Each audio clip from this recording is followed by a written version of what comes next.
Greetings, Matt from Unbearable 73. So this video is about basically the final death, shooting the dead horse, so whatever you want to call it, of Doctor Who. I wasn't going to talk about this because I was just real depressed and if others can do the video better, but I still want to get my opinion out there because the reality is there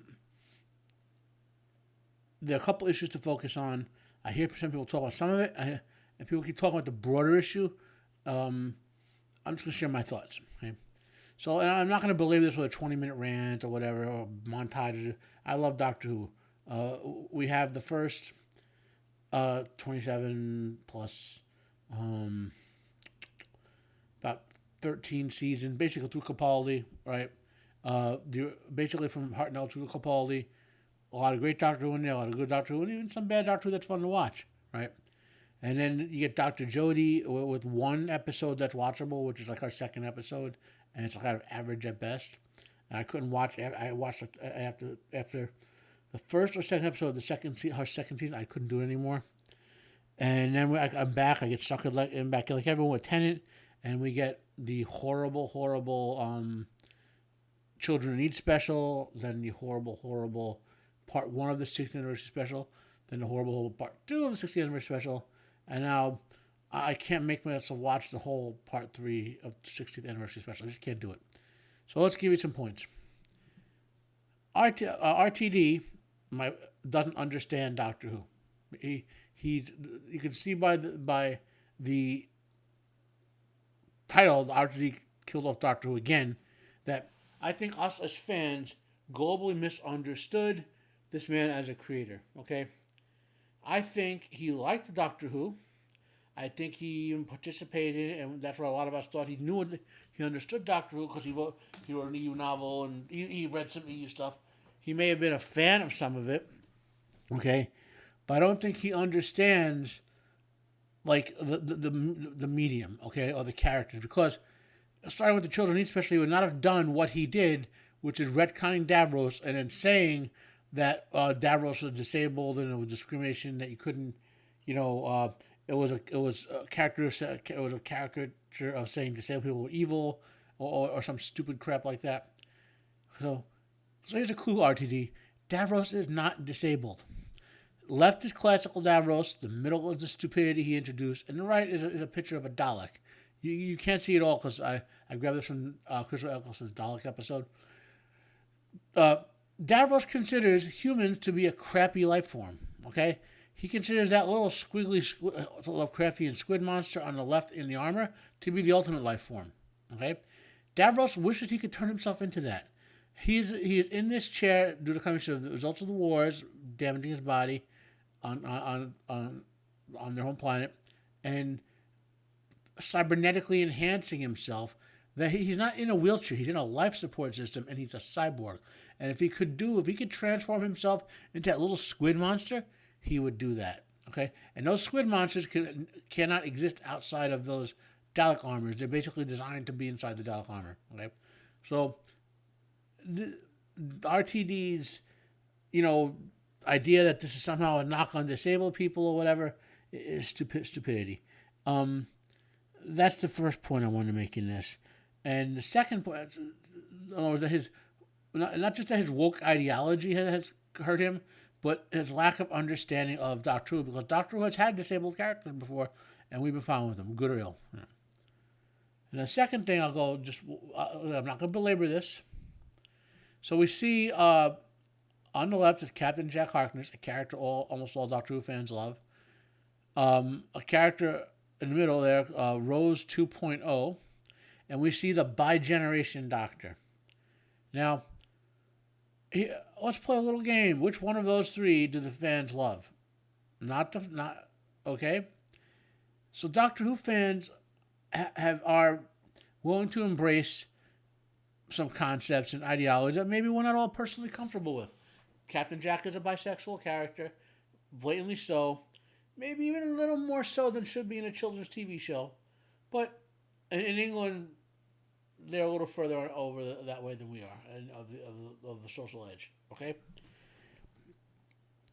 and he was a character in the height of the show's popularity in America and Britain. Okay, Then we get this character. Now, this character could have been a good new character, right? If not for two things. And I think those two things were brought up, were caused by RTD's cultish adherence to the ideology, to the message, okay? One, this character is supposed to be 15 years old, okay? That does not look like a 15-year-old guy or girl. That looks like a 20-something-year-old. And the character's only supposed to be 20, but somehow they made the character look older. I don't know how they did it. They're supposed to be geniuses with makeup, but they could have gotten a more effeminate looking, actor, male. And there's ways you could have done it. That convey the trans message and whatnot without being, not even talking about the ridiculous dialogue that they had in the show. Just the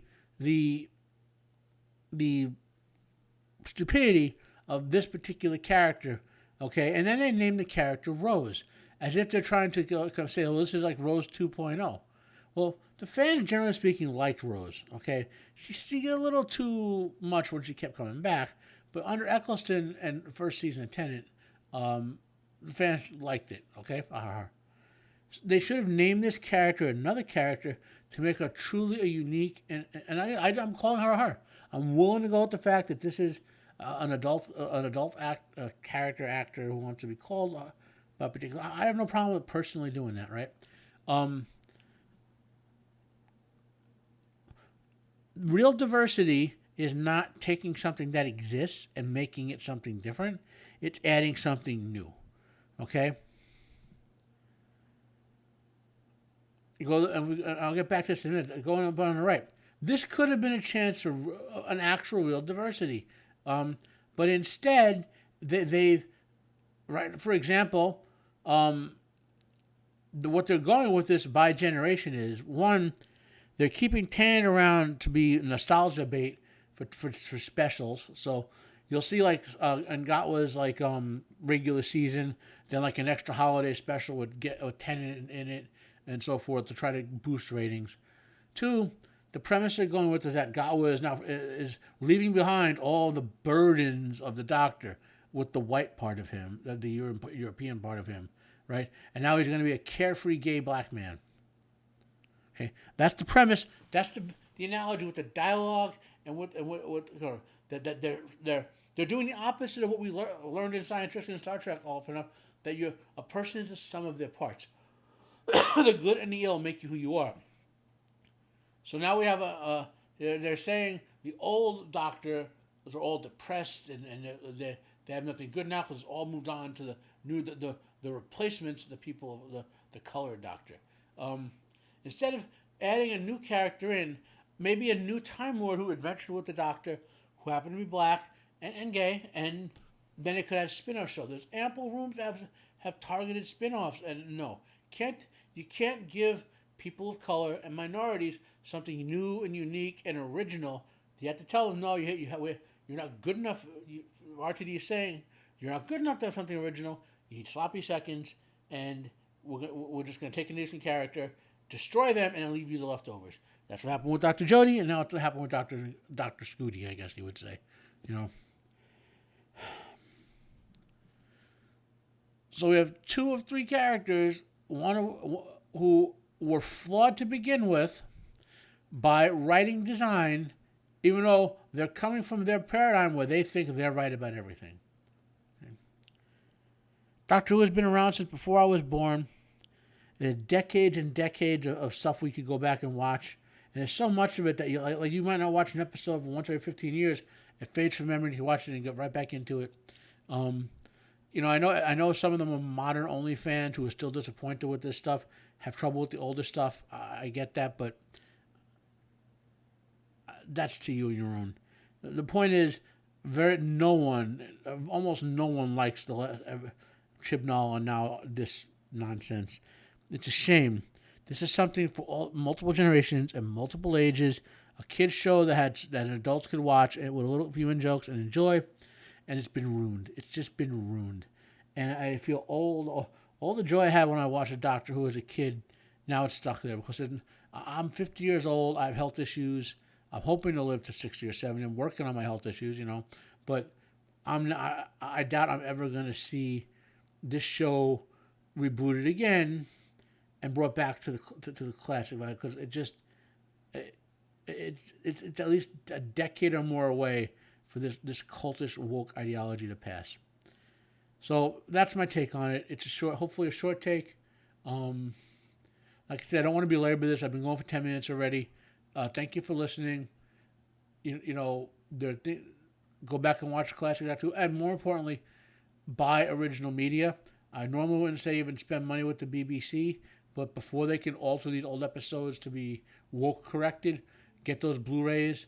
The good thing the BBC does, they've been remastering and putting out the old stuff on high quality Blu-rays because they want to make money off of Doctor Who.